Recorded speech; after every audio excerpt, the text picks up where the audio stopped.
வாரன்ஸ்டன் இவன் தலைமையில் அந்த அதி அற்புத குழு 15 வருடமாய் நடத்திய ஆராய்ச்சியில் அமெரிக்கா என்ற புதிய உலகமே அதிர்ச்சியுற்றது.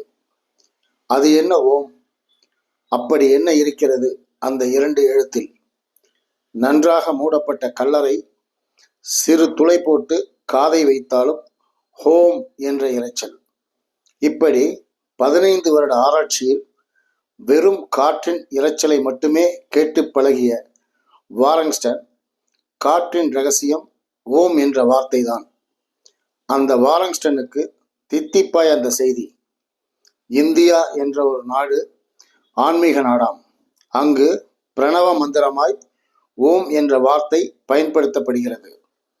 அதிர்ந்தான். அவசரமாய் தன் இல்லத்தையே விற்றான். அன்னையை உறவினர் வீட்டில் விட்டுவிட்டான். நண்பர்களோடு இந்தியா வந்தான்.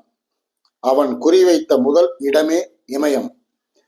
வானையே தொடர்பு கலைப்பது போல் உயரம். உயரம் கேட்டான். அது எளிதல்ல என்று பதில் கிடைத்தது. ஒரு மன்னன் போய் புலிக்கொடி நாட்டியதாய் சொல்கிறார்களே, அது பகிரீத பிரயத்தனம்.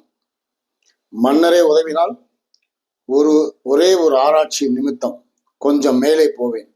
ஓம் என்ற இரைச்சலுக்கு விடை காணாமல் ஆன்மா தூங்காது. தலை வெடித்து விடும் போல் இருக்கிறது. அது பிரம்மாவின் மந்திரம் தம்பி. யார் பிரம்மன்? படைக்கும் கடவுள். படைக்கும் கடவுளுக்கும் ஓமிற்கும் என்ன தொடர்பு? கண்டிப்பாக மேலே போக வேண்டும். உதவி கிடைத்தது.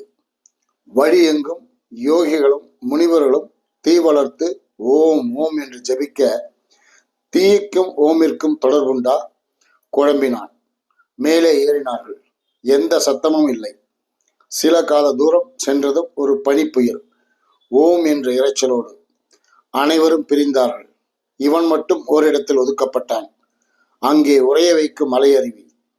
பனி உருகி பாறை தெரிய கண்ணாடி போல் தண்ணீர் வடிந்து கொண்டிருக்க நெருங்கி உற்று பார்த்தான். தனக்கே புரியாத ஏதோ ஒரு எழுத்துக்கள். மிரண்டு விட்டான். அந்த எழுத்து ஜீசஸ். பனி உறைந்து விடக்கூடாதே. இந்த பாறையில் எல்லாம் கல்வெட்டு என்பது சாத்தியமே இல்லையே. நண்பர்கள் வரும் வரை உறையக்கூடாது. கர்த்தர் உறைய விட மாட்டார். அதே இடம், அதே சூழல். ஆனால் எனக்கு மட்டும் பனி உறையவில்லை. அவன் எனக்கு படிக்கவும் உதவினான். மிரண்டு விட்டேன். Yuan Chuang.